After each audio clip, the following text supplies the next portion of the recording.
ಪರಮಪಾಪಿ ಪಾಕಿಸ್ತಾನದ ವಿರುದ್ಧ ಭಾರತ ಸರ್ಕಾರ ರಾಜತಾಂತ್ರಿಕ ಸಮರವನ್ನು ಸಾರಿದೆ. 2 ದಿನಗಳ ಒಳಗಾಗಿ ಪಾಕಿಸ್ತಾನದವರು ಯಾರ್ಯಾರಿದ್ದಾರೋ ಅವರೆಲ್ಲ ಜಾಗ ಖಾಲಿ ಮಾಡಬೇಕು ಅಂತ ಹೇಳಿ ಗೃಹ ಸಚಿವರು ಸೂಚನೆ ಕೊಟ್ಟಿದ್ರು. ಈಗ ರಾಜ್ಯದಲ್ಲಿದ್ದಂತಹ ಪಾಕಿಸ್ತಾನದ ಪ್ರಜೆಗಳಿಗೆ ಗೇಟ್ ಪಾಸ್, 4 ಪಾಕಿಸ್ತಾನದ ಪ್ರಜೆಗಳು ರಾಜ್ಯದಿಂದ ಗಡಿಪಾರಾಗಿದ್ದಾರೆ ಎನ್ನುವಂತಹ ಡೀಟೇಲ್ಸ್ ಸಿಗ್ತಾ ಇದೆ.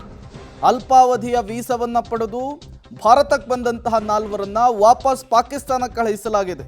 ದೀರ್ಘಾವಧಿ ವೀಸಾ ಹೊಂದಿರುವಂತಹ 91 ಮಂದಿಗೆ ಸದ್ಯಕ್ಕೆ ರಿಲೀಫ್ ಸಿಕ್ಕಿರುವಂಥದ್ದು.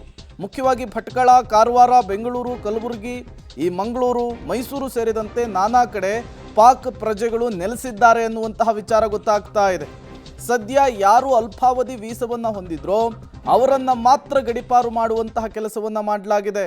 ಈಗಾಗಲೇ ಕೇಂದ್ರ ಗೃಹ ಇಲಾಖೆ ಹೇಳಿರುವಂಥದ್ದು, ಯಾರು ಲಾಂಗ್ ಟರ್ಮ್ ವೀಸಾವನ್ನು ಹೊಂದಿದ್ದಾರೆ, ದೀರ್ಘಾವಧಿಯ ವೀಸಾವನ್ನು ಹೊಂದಿದ್ದಾರೆ, ಅವರಿಗೆ ಸ್ವಲ್ಪ ರಿಯಾಯಿತಿ ಕೊಡೋಣ ಅಂತ ಹೇಳಿದ್ದಾರೆ. ಹಾಗಾಗಿ ಈಗ 4 ಪಾಕಿಸ್ತಾನದ ಪ್ರಜೆಗಳನ್ನು, ಅಲ್ಪಾವಧಿಯ ವೀಸಾವನ್ನು ಹೊಂದಿರೋರನ್ನು ವಾಪಸ್ ಪಾಕಿಸ್ತಾನಕ್ಕೆ ಕಳುಹಿಸುವಂತಹ ಪ್ರಕ್ರಿಯೆ ಆಗಿದೆ. ಇಡೀ ದೇಶದಾದ್ಯಂತ ಅದಕ್ಕೆ ಈಗಾಗಲೇ ಚಾಲನೆಯನ್ನು ಕೊಡಲಾಗಿದೆ. ಹಾಗಾಗಿಯೇ ರಾಜ್ಯದಲ್ಲಿದ್ದಂತಹ 4 ಪಾಕಿಸ್ತಾನದ ಪ್ರಜೆಗಳನ್ನು ವಾಪಸ್ ಅವರ ದೇಶಕ್ಕೆ ಕಳುಹಿಸುವಂತಹ ಕೆಲಸ ಆಗಿರುವಂಥದ್ದು. ಅಲ್ಪಾವಧಿ ವೀಸಾ ಅಂದರೆ ಈ ಸ್ಟೂಡೆಂಟ್ ವೀಸಾ ಸೇರಿದಂತೆ ಪ್ರವಾಸಿ ವೀಸಾವನ್ನು ತಗೊಬಂದು ಇಲ್ಲೇ ನೆಲೆಸೇರಿರ್ತಾರೋ ಅಂಥವರಿಗೆ ಬಿಸಿ ಮುಟ್ಟಿಸುವಂತಹ ಕೆಲಸ ಈಗ ರಾಜ್ಯ ಸರ್ಕಾರದ ವತಿಯಿಂದ ಆಗಿರುವಂಥದ್ದು.